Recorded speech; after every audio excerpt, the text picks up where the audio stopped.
Baik, Assalamualaikum warahmatullahi wabarakatuh. Pada kesempatan ini saya akan berbagi materi tentang seni rupa ya, khususnya materi tentang konsep, unsur, prinsip, bahan, dan teknik dalam berkarya seni rupa. Baik, kita langsung saja pada materinya.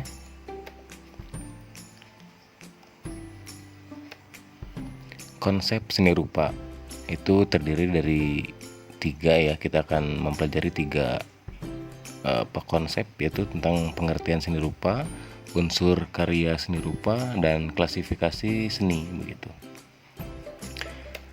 Nah, seni rupa adalah kegiatan manusia dalam mengekspresikan pengalaman hidup dan kesadaran artistiknya yang melibatkan intuisi, kepekaan indrawi dan rasa, kemampuan intelektual, kreativitas, serta keterampilan teknik untuk menciptakan karya seni rupa yang memiliki fungsi personal atau sosial dengan menggunakan berbagai media. Itu definisi dari seni rupa. Lalu, seni sebagai kegiatan mencipta. Nah, seni sebagai kegiatan mencipta itu adalah seni merupakan kegiatan sadar manusia dengan perantaraan tanda-tanda lahiriah tertentu untuk menyampaikan perasaan yang telah dihayatinya kepada orang lain, sehingga mereka kejangkitan perasaan yang sama dan juga mengalaminya. Jadi seni itu dapat dibagi tiga, sebagai produk, sebagai kemahiran, dan seni sebagai kegiatan mencipta. Dimana seni sebagai produk itu adalah seni atau keindahan adalah sesuatu yang menghasilkan kesenangan, tetapi berbeda dengan sekedar rasa gembira atau karena mempunyai unsur transendental atau spiritual begitu. Lalu seni sebagai kemahiran. Seni sebagai kemahiran ini adalah kemampuan untuk membuat sesuatu dalam hubungannya dengan upaya mencapai suatu tujuan yang ditentukan oleh rasio atau logika atau gagasan tertentu. Selanjutnya, ini adalah unsur-unsur daripada seni rupa. Ada unsur garis, proporsi, warna, unsur bentuk, dan tekstur.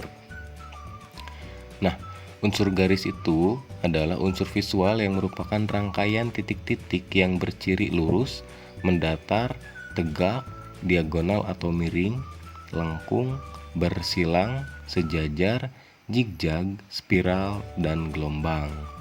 Lalu tekstur itu adalah merupakan sifat permukaan dari suatu bahan penunjang pameran, seperti misalnya halus, kasar, licin, dan lain sebagainya, termasuk pula unsur hiasan atau ukiran pada permukaan tersebut ya. Jadi tekstur itu yang bisa terasa oleh kita begitulah. Selanjutnya proporsi itu adalah perbandingan ukuran tiap bentuk dari karya seni rupa dan sarana penunjang kegiatan pameran atau kegiatan berkarya seni rupa ya tentunya. Itu proporsi. Jadi ukuran perbandingan, kata kuncinya proporsi itu adalah ukuran perbandingan. Kalau tekstur itu lebih kepada yang dapat kita rasakan seperti halus, kasar, licin, dan sebagainya begitu. Lalu warna itu adalah unsur visual pada karya seni rupa yang memiliki karakter tersendiri yang mempengaruhi tampilan visual karya seni rupa secara keseluruhan. Itu warna. Lalu bentuk itu adalah unsur visual pada karya seni rupa yang bersifat 2 dimensi atau 3 dimensi. Jadi karya seni rupa itu kan ada seni rupa 2 dimensi dan karya seni rupa 3 dimensi ya. Itu berbeda begitu. Nanti kita akan bahas lebih lanjut lah. Selanjutnya prinsip seni. Nah, penataan karya koleksi yang disusun berdasarkan kaidah asas rancangan atau prinsip desain. Itu ada beberapa. Yang pertama itu kesatuan atau unity. Itu adalah asas rancangan yang berkenaan dengan paduan dan hubungan antara unsur-unsur visual pada karya seni rupa. Misalnya, kombinasi warna dan bentuk yang selaras menghasilkan komposisi yang harmonis. Lalu keseimbangan ini atau balance ya, asas rancangan yang berkenaan dengan perbandingan bobot visual atau besar kecil objek pada karya seni rupa. Keseimbangan adalah salah satu unsur kesatuan yang menentukan keserasian tampilan komposisi. Begitu. Berikutnya irama atau ritme. Irama atau ritme ini adalah asas rancangan yang berkenaan dengan pengulangan unsur-unsur visual, baik bentuk, warna atau tekstur yang menimbulkan kesan gerak dinamis, arah meninggi, arah mendatar, arah miring atau diagonal, lalu arah naik turun dan sebagainya. Berikutnya adalah keselarasan atau harmoni. Harmoni ini atau keselarasan adalah asas rancangan yang berkenaan dengan perpaduan unsur-unsur visual dalam karya seni rupa yang menampilkan komposisi yang selaras atau harmonis, begitu. Berikutnya adalah tema. Nah, tema ini merupakan ide pokok yang dipersoalkan dalam karya seni. Artinya, suatu karya seni rupa tidak selalu menyajikan tema-tema yang menyenangkan, namun juga tidak semua karya memiliki tema atau pokok soal. Seperti misalnya pada karya lukis bergaya abstrak dalam seni rupa itu tidak memiliki pokok soalnya itu sendiri gitu. Jadi dia hanya sebuah ungkapan ekspresi yang dituangkan dalam bentuk karya seni rupa begitu. Tema juga merupakan ide pokok ya. Ide pokok suatu karya seni dapat dipahami atau dikenali melalui pemilihan subject matter atau pokok soalnya gitu. Nah, baru nanti muncullah judul karya. Jadi dari tema atau ide pokoknya apalah gitu. Jadi akan muncul sebuah judul karyanya nanti apa begitu. Nah, berikutnya medium pada seni rupa dapat berupa dua dimensi, yaitu berupa lukisan cat air, sketsa, cukil kayu, dan lain-lainnya. Lalu medium pada seni rupa tiga dimensi itu berupa patung, batu, relief, logam atau kayu, dan yang lainnya.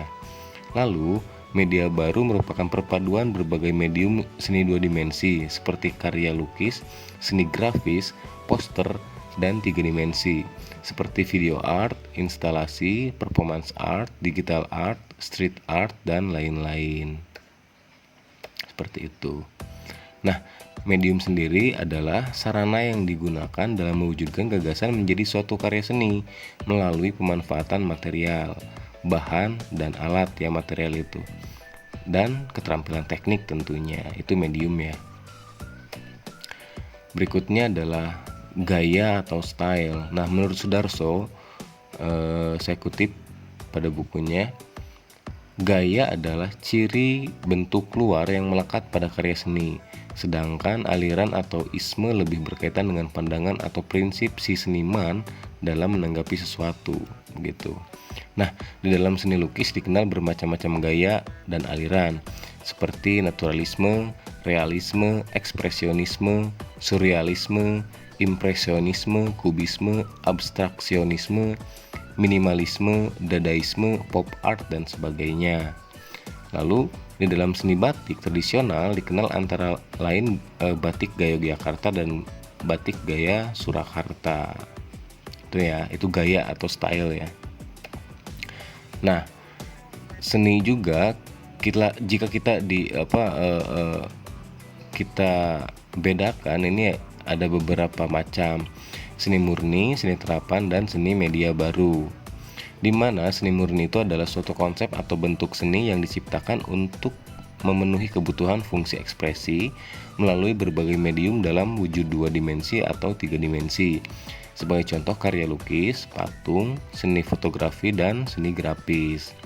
Lalu seni terapan. Nah, seni terapan ini adalah karya seni rupa yang diciptakan untuk memenuhi kebutuhan hidup manusia yang berkaitan dengan fungsi komunikasi, fungsi pakai, dan fungsi hias. Sebagai contoh, desain grafis, desain tekstil, dan desain yang lainnya. Kriya, keramik, kriya kayu, kriya logam, dan kriya tekstil itu juga termasuk pada seni terapan. Lalu seni media baru apa? Seni media baru itu adalah aktivitas kreatif mengelola kegiatan seni visual dengan dukungan dari teknologi digital. Contoh seni digital, grafika komputer, animasi komputer, seni virtual, seni interaktif, dan sebagainya itu adalah seni media baru ya. Atau misalkan membuat poster yang menggunakan perangkat teknologi komputer gitu ya, itu adalah termasuk kepada seni media baru. Ya, grafis juga adalah termasuk kepada seni media baru. Begitu. Nah, contoh-contoh karya seni. Nah, ini adalah contoh karya seni murni ya, bisa kalian lihat bentuknya apa. Lalu yang kedua, nah ini juga masih karya seni murni. Seperti pada definisi yang tadi saya jelaskan di sebelumnya ya. Lalu karya seni terapan ya, yang memiliki fungsi pakai khususnya seperti itu. Ya, jadi karya-karya yang lebih bersifat, kalau istilah yang kalian kenal biasanya kriya ya. Ya, ini adalah termasuk salah satu karya seni terapan. Berikutnya adalah karya seni rupa modern atau media baru seperti ini. Jadi penggabungan antara beberapa komponen media begitu dalam proses pembuatannya tentunya. Begitu, itu saja yang dapat saya sampaikan.